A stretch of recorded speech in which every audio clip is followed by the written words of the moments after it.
So hello everyone, and welcome to my second video cast, and I'm joined tonight with by Iain Hay from the Scottish Rugby Blog. How are you doing, Iain? Hello, Richard. I'm all right, thanks. I've just had my dinner, which was spicier than I thought, so be a bit sweaty in the back. But I'm all right, thanks. I'll try not to keep you too long then, in case you need to run off.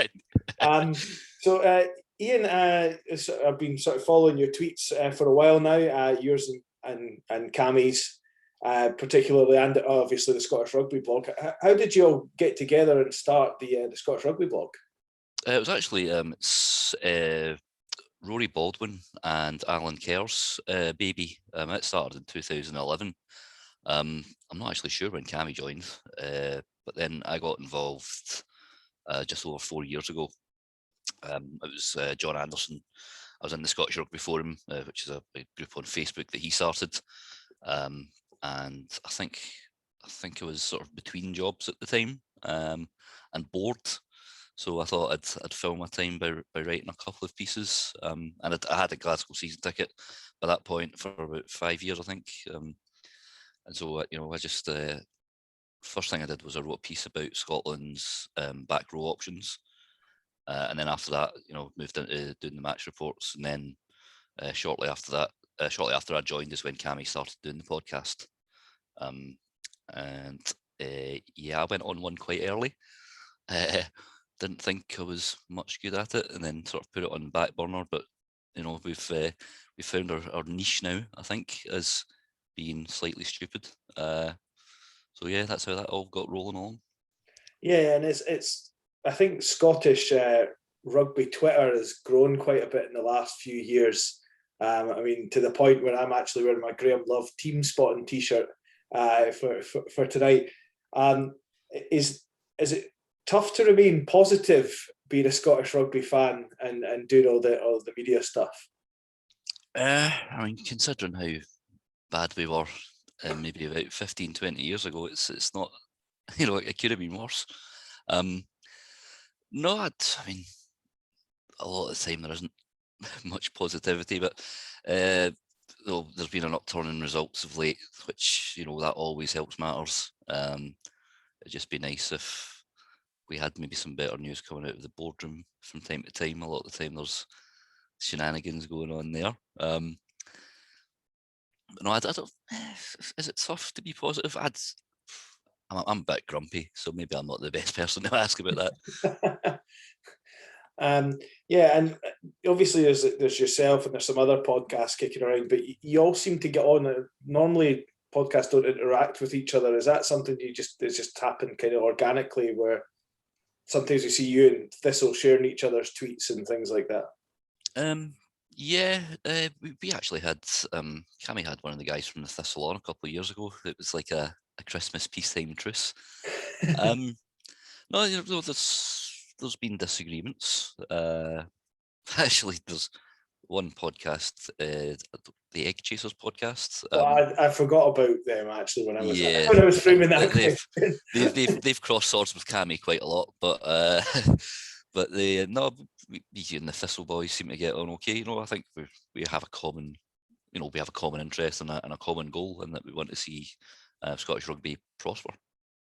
Good stuff. No, one of the main reasons I wanted to get someone on from the rugby world, this video cast was essentially that we're a week out from the Lions squad being revealed by our old friend Warren Gatland, and I've been listening to you guys. I read your piece on how many we can realistically expect in the squad as well.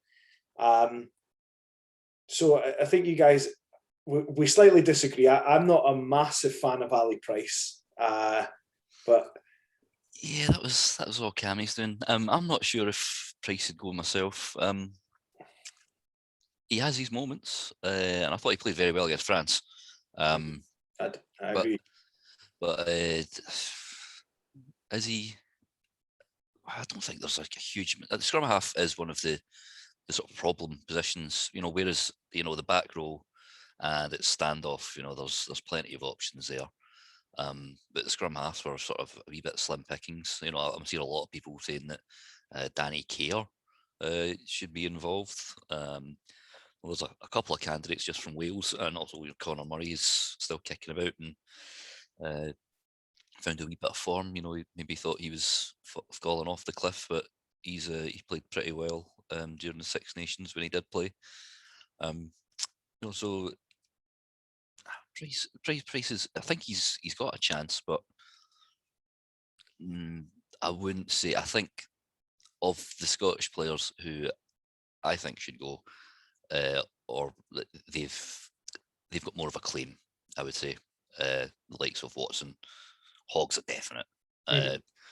I'm quite surprised about sort of internationally. There's not as many people picking Doohan. Who for me is, I mean, how could you not take the man who's just broken the Six Nations record for defenders beaten? And for all the people say like, oh no, he can't defend. You know, wingers aren't the greatest defenders. And people go, oh, Colby will just step around him. It's like, yeah, Colby can do that to anyone. And also, I'd like to see Colby trying to stop Doohan. That's that's not going to happen, is it? He's just going to walk right over him. So I think he's in with a shout as well. Hopefully, Suz. I mean, this is the thing. Like, one of the big problems I think for Scotland is that where we have the guys who are potentials, it's really areas of strength. So, you know, the likes of Hamish Watson, you know, Will Connors had a great Six Nations. Justin Tipperic's a brilliant player. Josh Naviri's versatile. Tom Curry, as everyone keeps going on about. He's definitely going to be in the mix, and Sam Underhill's coming back as well. So, you know, they've got a real fight on their hands to get in. But you know, the sort of previous excuses that Gatland's given for not picking them have been thrown out the window. You know, they can't win away from home. Well, we've just beaten Wales, France, and England within the last sort of 6-7 months. So we've got that monkey off our back, and we finished higher than England.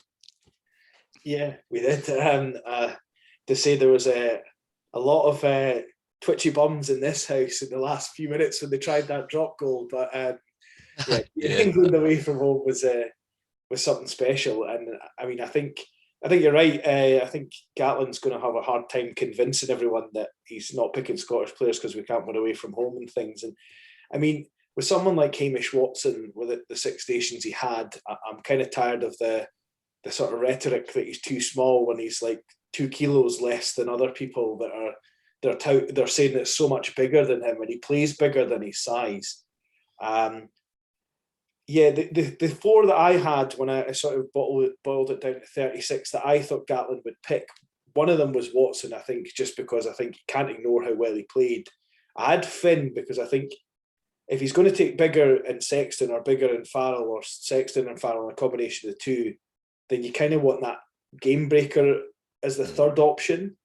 And I had Doohan because he's a good bench option if he's not going to start against South Africa, to maybe come on when they're a bit tired and try and run at them. And I had Hogg because, I mean, Hogg's different when he puts the Scotland jersey on to when he has an Exeter jersey on or the Glasgow jersey on for me as well. He seems to level up every time he plays at a higher level. So that was the 4 I kind of had. I don't know if you had anyone else. Rory Sutherland. I think if the squad had been picked last year when he had an absolutely brilliant Six Nations, but obviously as well he's got his shoulder problem, so that's a bit of a testy one. I've seen some people saying Fraser Brown or Rambo could be options, but you know they didn't get to play in the Six Nations, so it's hard to pick. I mean, Dave Cherry, he should go. I'd love Dave Cherry to go. And Xander, I think Xander as well. I think he's a. I think actually, yeah. I mean, the more I think of it, the more Xander has a chance, even as they're saying the third option. Obviously, Furlong's the nailed on starter. I would think, but Xander certainly is in with a shout. With the shortened squad, I would have thought Johnny Gray had more of a chance, but if he's only going to take 36, then Johnny Gray's chances are limited because he isn't as versatile as some of the players in the Six Nations. And I'm not sure he had his best Six Nations at times, Johnny Gray, but I'd like to see him go because he can do a job certainly. But I think in the forwards, our front row, we do have something to offer in Sutherland. I kind of ruled him out because of injury. But yeah, Fagerson is a bit of a omission on my part actually. Yeah, I think we, like you're saying, the shortened squad. Now, Furlong definitely is top option. Then the other people there, Kyle Sinclair. I don't think Kyle Sinclair's a much better player at all than Xander Fagerson. I think Andrew Porter might be in with a shout because he can cover loose head as well. Mm-hmm. Yeah. But other than that, I don't. Dan Cole's too old. Who's Wales playing at tight head? Are they starting with Francis? Thomas Francis is all right. He might get an option, but Thomas Francis and Samson Lee, and there's somebody else that are the kind of in there or thereabouts. Yeah, so I mean, I suppose that's another. Tight head is a pretty tough spot to have. Actually, is Ollie Keppel's maybe because home comfort, so he can cover both loose head. Although he prefers loose head, he's built like a tight head, really, isn't he? Yeah. And he has played there a couple of times for Glasgow. It would be a bit of a risk, but if he could be a midweek team guy. So I don't know. He's going to be just try to throw all the Scottish teams into the hat there. He's going to be able. You missed Nell for the. Yes. He'd be a great dirt tracker guy for the midweek beers and the ordering and Afrikaans and all that sort of stuff. He would be fantastic for that. I think actually, if he hadn't got injured the last tour, he would have had a bit of a shot of getting in. Then I'm not so sure now. He's maybe a bit long in the tooth now, but playing at altitude as well. Yeah, I don't think you'd be able to get much more than 40. Although he played recently, he came on quite early for Edinburgh and played like 70 odd minutes. So maybe I'm doing him a disservice. Yeah, my favourite Nell moment was when the first year he was with Edinburgh, he ran a try-in from about 35 yards out. Immediately the bench the signal for a substitution. Yeah, I remember that one actually. Was that Leinster, or I think it was one of the Irish teams, wasn't it? It was one of the Irish teams. Yeah, it was completely out of the blue and unexpected. So the only other guy I suppose now that maybe comes in the mix with North's injury is perhaps Chris Harris, and I think he's really underrated, and a lot of Scottish fans have maybe unreasonably hated him for the best part of his tenure with Scotland. But I think he's got a bit of a shout now. I don't know. I put money on him getting in the Lions squad because it was 10-1, and it keeps shortening. So I hope I'm on to a winner. There's quite a few people I know have put a wee bit of cash on him. I missed it. The odds are pointless now. But yeah, Cammy has another guy that follows me on Twitter named Murray. And he had a brilliant tournament, and I think finally Scotland fans are starting to appreciate him. It's just people got on his back straight away because of that absolute debacle down at the Principality Stadium when he was playing 13 and Hugh Jones was at 12. But I mean, it takes time. Not everyone can just go straight into Test rugby. I remember Johnny Sexton. He took a good few caps to get up to speed to Test rugby, I felt. But now Harris is there, and he is the kind of 13 that Warren Gatland likes, and that he's a defensive leader.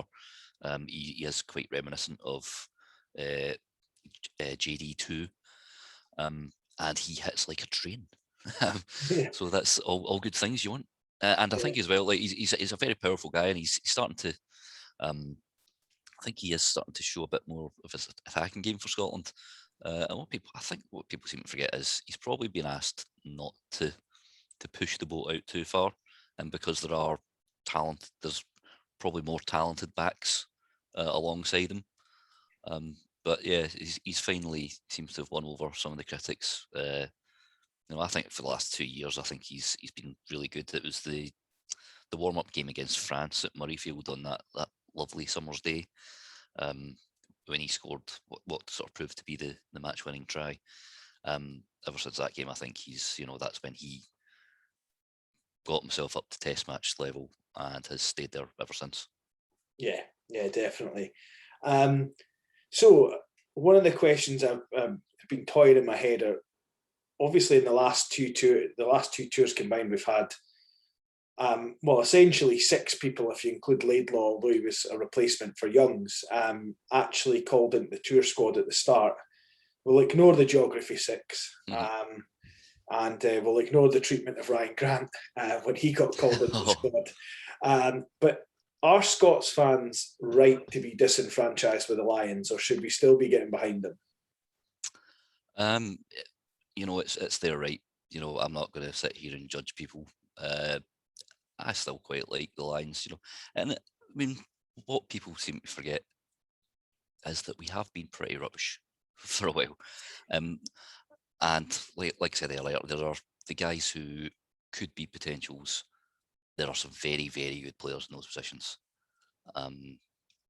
So, if people don't like it, they don't have to support the Lions. But I mean, this thing though, are they going to, are people who for the last 2 tours, whatever, have said, I hate the Lions, don't care about it. If this one, or years down the line, if it's full of Scots, are they then going to, about face and say, oh, yep, that's me. Get me that red jersey. Get me that red jersey off at Level Sports or whatever. I mean, I like the concept of the Lions. I enjoy watching it. It's one of the few times, you can cheer on guys who you're usually hurling abuse at on the telly. And it's kind of fun thing of, making. I mean, when I was a kid, if the World Cups were on, whatever, you pick your fantasy teams and all that kind of thing. It's a similar concept. So I quite like it. Although I think my own interest might wane if Hamish Watson doesn't go. Then I might go full Safar and buy as much biltong as possible. But we'll find out next week, I suppose. Yeah. I think. Sorry, I didn't mean it. People are right to do what they want. I mean, if you're Scottish and don't want to support Scotland, then that's up to you. But I just sort of mean, I guess, have we been hard done to in the last couple of tours? I don't necessarily think we have. Maybe a couple of decisions here or there, but I'm not sure we've been hard done to in the last 2 tours, because we were kind of rubbish in those 2 tours, leading into those tours. Would you agree with that, or? Yes, very much so. Yeah, the results weren't there. I mean, one of the things, when Scotland had beaten Wales a few years ago, Warren Gatland came out and said, it was in the second half, it was Hamish Watson completely blew his, but took on his entire back row and smashed them off the park. So it was a wee bit of surprise that he doesn't get a look in. But like we've said, the competition for places is very, very strong, and you're more likely to pick people from winning teams, and also the fact we didn't have any coaching representation last time. I can't remember if there wasn't 13. I don't think there was. I think that's definitely going to help this year. What with Tooney and Steve Tandy being on board, I think that's definitely going to help the likes of Chris Harris possibly getting the nod. Yeah. I heard somewhere that it might not help Finn Russell that Gregor Townsend in, but I'm sure that's all water under the bridge. Indeed, besties again. Yeah. Right, I'll not keep you on the lines too long, because we have another tour coming up in the summer as well, and obviously there's going to be a few boys away with the Lions and stuff. Is there anyone you're particularly looking forward to seeing capped for Scotland in that time? We discussed this last night and I've completely forgotten what we were saying. I think we'll see the likes of, some of the young bucks will go. I'd maybe like to see Luke Crosby getting a go at international level. I think Jamie Dobie will go. He looks a real talent. Hopefully Cameron Redpath. I don't think he'll get picked for the Lions just because of a lack of experience. Some people are saying he's a bolter. But yeah, people probably see a fair bit of him. Ewan Ashman, who Eddie is now circling around. I think we get capped before Eddie does. Yeah, and also possibly Ben Vellacott, who's another one who's been at the tug of war but obviously he's on the way up to Edinburgh now, so it might increase his chances of getting caps for Scotland. But scrum half is another area where we've always seemed to be reasonably well stocked. Yeah, I mean, even some of the players that we've forgotten about, like your Sam Hidalgo Kleins and the like, are pretty. And even Sean Kennedy, I don't think he'll ever play for Scotland, but he's pretty serviceable, in terms of. So we're quite good at scrum half. A couple of guys I'm looking forward to, and I hope they get capped. Suggest that I'm an Edinburgh fan, but I'm more interested in seeing Rufus McLean hopefully get capped in the summer again. I think against Romania and Georgia's maybe a good time with maybe Darcy and someone else in the back three with him. And I'm kind of hoping that if he's not sort of, I know Townsend is not there, but he'll have some selection criteria. If he's not sold on Jaco van der Walt, I'd quite like to see Ross Thompson come in from Glasgow and get blooded into the squad, because as much as we'd love it, Finn's not going to be around forever, and we need to be blooding the other guys in. And I actually think that, I know Hastings has been injured, but I think Thompson's maybe outplayed him a bit this season as well when he's been playing. So I don't know. You probably watch Glasgow a bit more than I do. Do you think Thompson's an exciting prospect? Very much so. I quite like the fact he's left-footed. Why is it people always seem to like left-footed players, because they're a rare breed? No, I've been impressed with him. He's excellent off the tee. One of my concerns with Hastings is his appalling tackling. You'll see at least one a game where he nearly takes someone's head off. Because it was just after he'd get sent off. He got sent off against Leinster, which I felt was maybe a little bit harsh. I mean, did you see it? The sort of the flying boot one. The kung fu kick, but he had to readjust in midair. A little bit harsh for a red card. I thought, he was up in the air. How many times have we seen that? In fact, I remember once Jeff Cross in his first cap getting knocked out by Lee Byrne on a flying knee and got yellow carded as he was going off. To be substituting. What a kick in the balls that is. But the game back against Dragons, where Rufus McLean scored an absolute worldie of a try.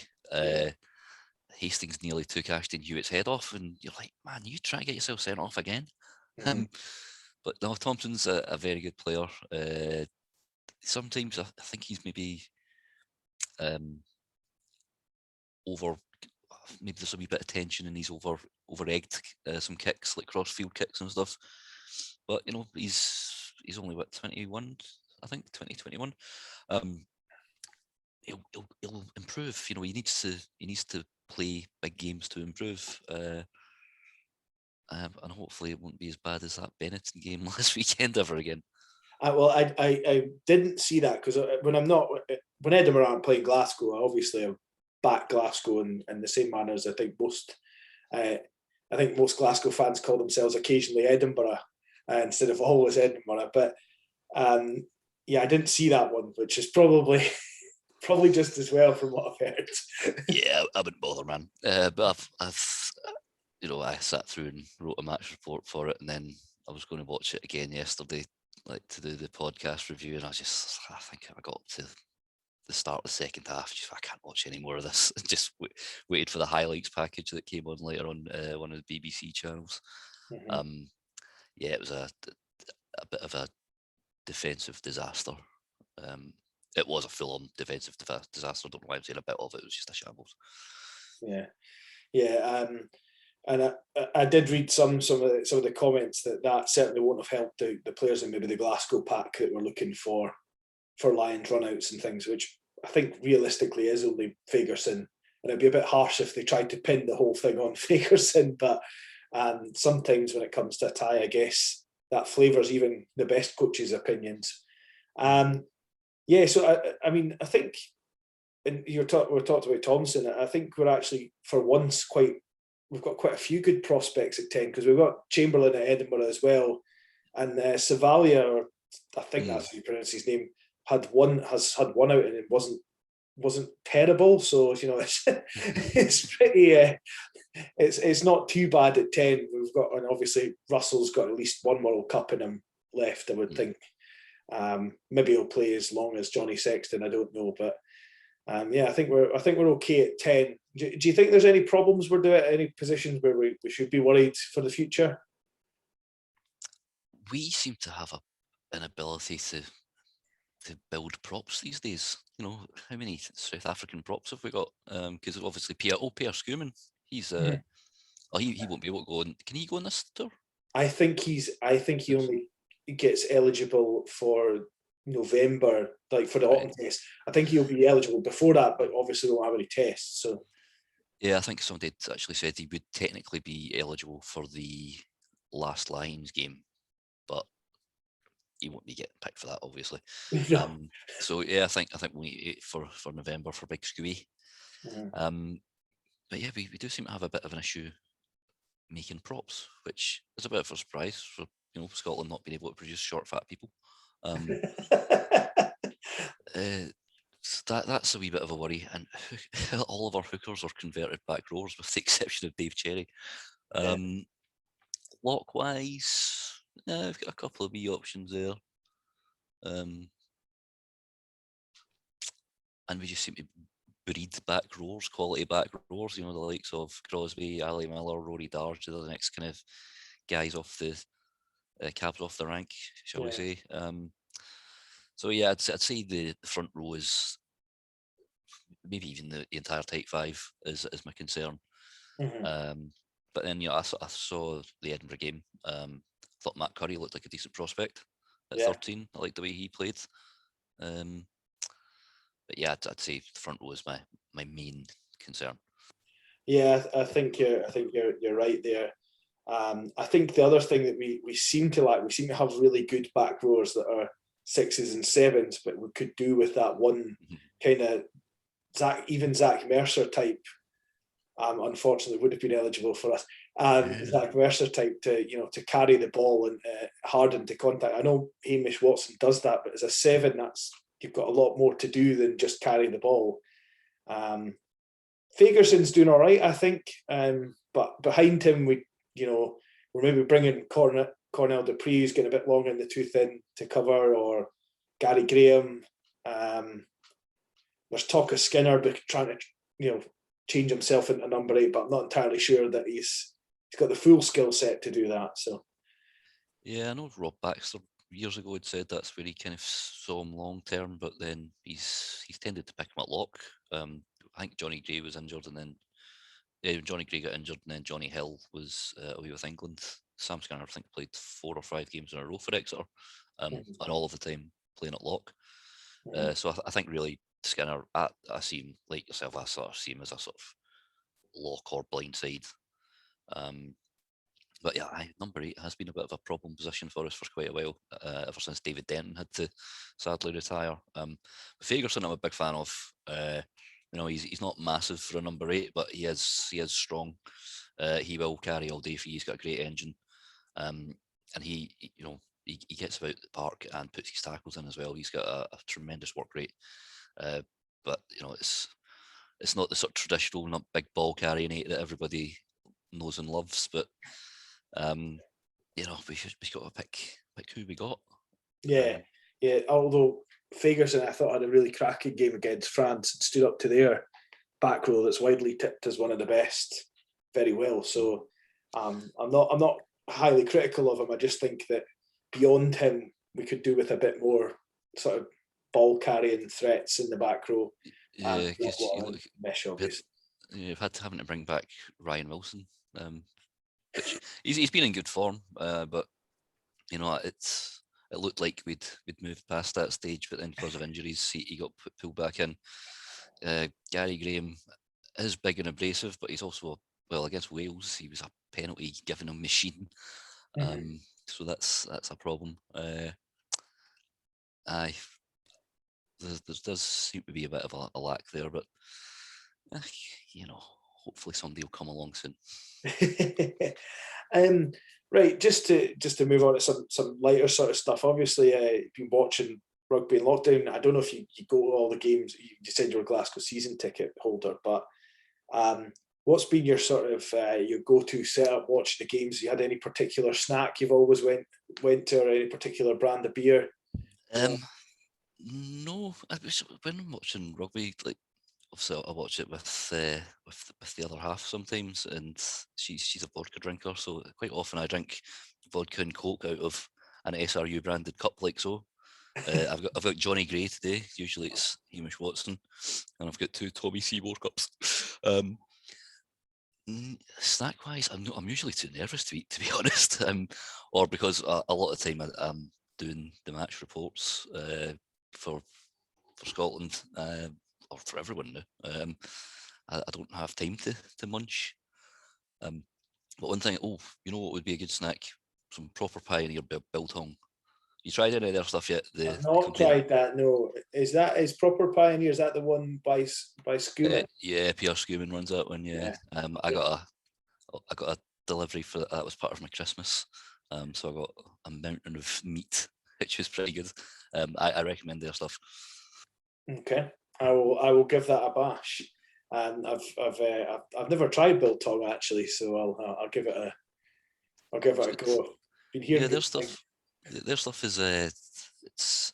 I mean, if you buy this sort of shop supermarket biltong, it's kind of leathery, but there's a lot more. You can almost it's almost like cold cuts. You can almost make a sandwich out of it. I'm going to try that next time.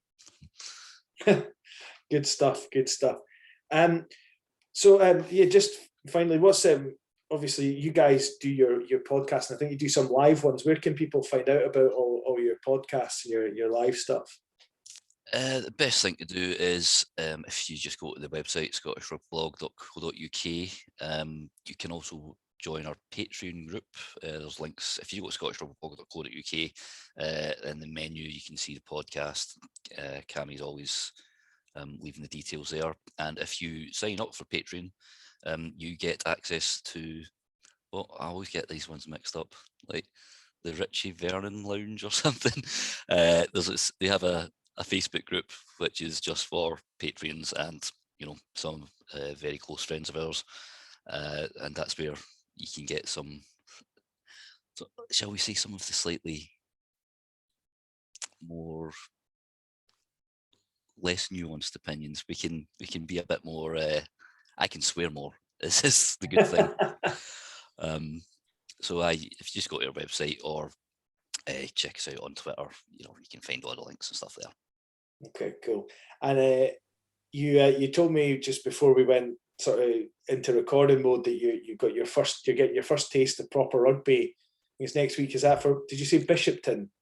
Yeah, John Anderson has resumed his playing career with Bishopton, and when we were talking off air last night, I think since lockdown I have just done nothing. I can't. I'm not very good at self-motivating to do exercise. I've got like weights and stuff that I've had for years. They're just now gathering dust. It's just no room. I've got no room. It's a small flat. It's not a small flat. It's actually quite a big flat, but I've got a lot of crap lying around. Is the main problem. So yes, I will be making my full contact debut in the near future. Though the last time I played touch rugby, I actually managed to completely smash one of my fingers. I snapped a ligament and got an avulsion fracture. Was that from catching, or was that from touching something too fast? Yeah, it was. We had odd numbers. I think we had 7 of us that turned up, and I thought I could hear my phone going, and it was just as somebody was passing me with balls as a sort of warm-up drill. It was either, it was my hand or my face that was getting it. So I put my hand up to catch it and it just cannoned off my finger. I was like, oh. But we played for a couple of hours, and then the next day I went to the minor injuries unit. I had a half day at work, so I went there at lunchtime, and then I nearly missed bloody Game of Thrones. I was there that long. So they took a look at it, the minor injuries unit, and then they're like, ooh, we're going to have to send you to orthopedics across the road in the big hospital.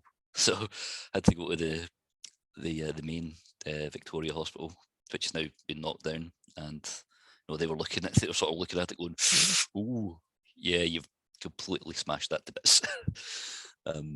So yeah, I mean, if that's what I can do playing touch, imagine what it's going to be like once I actually get hit.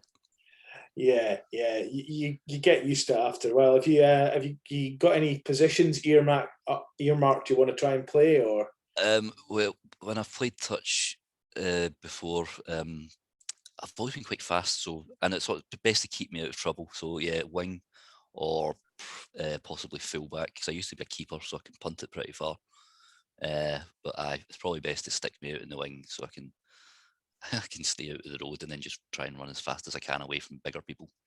Yeah, I mean, I got my first ever game of first 15 rugby. I was stuck on the wing because some guy's car broke down. I was my junior. I was 17 playing with Perthshire. It was back in the days where you didn't have to do any strength tests. You just got chucked into the seconds and the firsts if you were good enough or available and they were short. And yeah, I got stuck on the wing in my first ever game and got the ball once. So I was well out of trouble for that game. And the worst thing in the world, and I understand sometimes now why people, they make such a big deal of it with the Irish back three of how good they are under the high ball. The worst thing in the world is when someone punts a ball up in the air and you're trying to watch that. Spinning a At bit. the same time as wondering where someone's coming to nail you.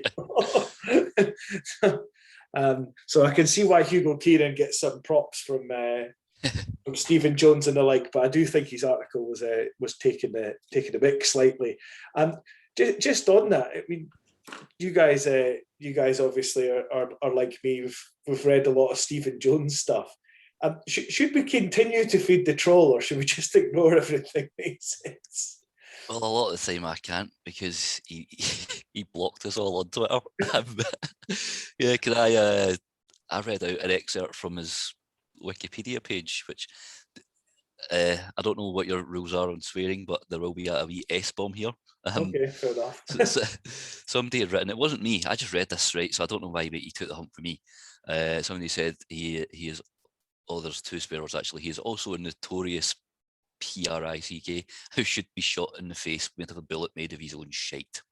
And so he left, I don't know how he managed to hear about that, or so I don't know, somebody maybe grasped this up. The following week, he left us a scathing review on, I think on iTunes, whatever the Apple pod store is. And then when I went to look on Twitter, looked him up on Twitter, see if it was him on Twitter, I was blocked. As is, I think, most of the rugby, the Twitter rugby community. And then he says like, "Oh, I've only ever blocked 9 people." And it's like, how come I know 12 then? He's some boy, Stephen Jones. I think he's got quite a good business plan. If I write enough stuff that's going to annoy Scottish rugby fans, then they'll all go on the article to read it to become more annoyed, because Scottish people like to read things to become more annoyed, and then they'll retweet the article with how much of a twat I am, and their friends will then the classic definition of clickbait. Yeah. I don't know. It's actually Stuart Barnes that wrote the one about Hogg, but it was Stephen Jones. He hit it with the lightweight Watson shouldn't go, and just and I find it really frustrating because he's obviously got a wealth of knowledge. He's been in the game in the industry for like 40 odd years. And instead of just trying to goad people, why don't you impart knowledge? Share it. Don't be an ass and just try and wind people up. Because it's not. I mean, did you ever see his all-time 15? No, I haven't seen that. Oh, it's minging. He's got Dan Liddy at 6. He's got 3 Argentines in the team. And then is Creevy one of the Argentines at least? I don't think it was. Let's see, because then Figallo was one of them. I'm sure Figallo was one of them. Yeah. Lobby might have been at 8. But then you can't think. He looks at it and he had standoff was Argentine. Was it Contepomi? Yeah, it was just it just wasn't very good. No, that's not. I mean, that's not very good. I mean, 10s. Contepomi is a good player, but he's not the all-time 10. I mean, he's not Dan Carter, is he? Not Carter. Even if he had Wilkinson or Barrett or something, you could kind of forgive him. But yeah. It's quite spectacular. I'll see if I can find it and I'll DM it to you. That'd be great. Thanks. Well, I'll not keep you too much longer tonight. Also, my fiance will be wondering where I am as well, because I told her I was only going to be like 20 minutes, and I've been 40. Rattle on, man. It's my fault. No, it's absolutely brilliant. But just before you go, is there any sort of do you want to give any words of hope to the Scottish rugby community on our video chat? No, because it's the hope that kills you. Just to keep being pessimistic, and then when good things happen, you'll be even more delighted. Brilliant. Well, thanks so much for your time, Iain. This has been a pleasure to finally put a sort of face to one of the blog / podcasts. And I'm sure I'll have you or Cammy or one of the others on again at some point to chat about things. Maybe it'll be till all get annoyed with who's not been picked for the Lions. I don't know. But thank you so much. You're very welcome. Thanks for having me on, Richard.